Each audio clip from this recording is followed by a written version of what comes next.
2 of 3 persons remain hospitalized at the Carl Hushner Memorial Hospital following a shooting in Burrell Boom on Sunday night. Lee Bossano, Tanisha Banner, and Chesterfield Baptist were traveling towards Double Head Cabbage when a red SUV reportedly drove up beside them and fired several shots in their direction. All 3 were injured, but Bossano, who carried a licensed 9mm gun, returned fire, fatally injuring Ferris Ventura. Some form of argument happened between Lee Bossano, a 35-year-old coastguard, and Ferris Ventura of a Belize City Reggae Street address.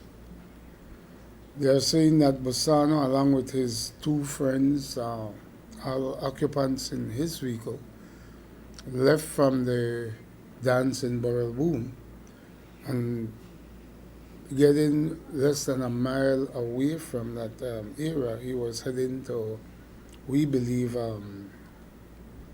one of the villages in the Belize River Valley area. He was approached by Ferris Ventura in a red SUV. The witnesses are saying that Ventura opened fire on the vehicle that Bossano and the other 2 occupants, Tanisha Banner and Chesterfield Baptist, were in. And when he opened fire, of course, Mr. Bossano has a licensed firearm.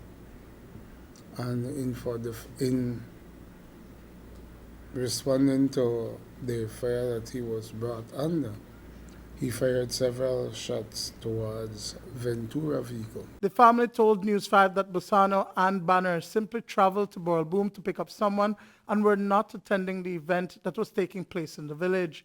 Bossano has since been released and is in Double Head Cabbage recovering. His girlfriend, Tanisha Banner, remains in a critical condition on a ventilator. Ventura, mortally wounded from a gunshot to the face, was transported to the KHMH in the same red SUV that was used in the attack on Bossano and his passengers. The driver of the red SUV reportedly sped off from the hospital.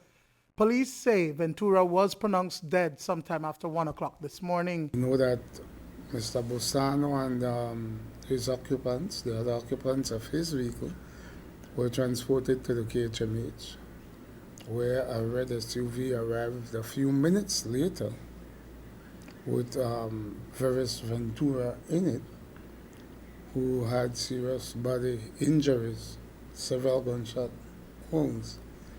Mr. Ventura unfortunately lost his life whilst undergoing treatment at the KHMH. While Banner's family was too distraught to speak with us, we did manage to get an interview with Ventura's girlfriend, who says that she was shocked by the news of his death.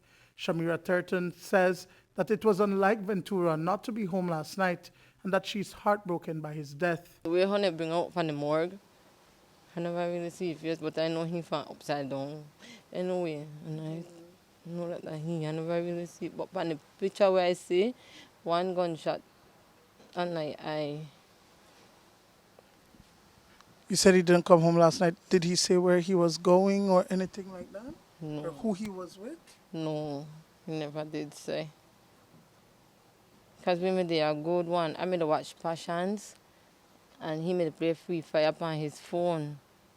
And then I bailed and I gone by my granny. It's like after 9, but usually I know it's called done the home, you know. When I reach here, I'm like, what the hell? But I know that the girl eating at the club too, so I said, well, maybe that day there. So when I come back, I finish watch my episode and Passions and what's not. When I watch the time now after 12, I said, it's not like he can, even though they have things at the club, he come home. So what happens in a case like this where the alleged assailant is killed? I did not say murder investigation. I said death investigation of a death. 1, Miss Banner is still critical at the KHMH.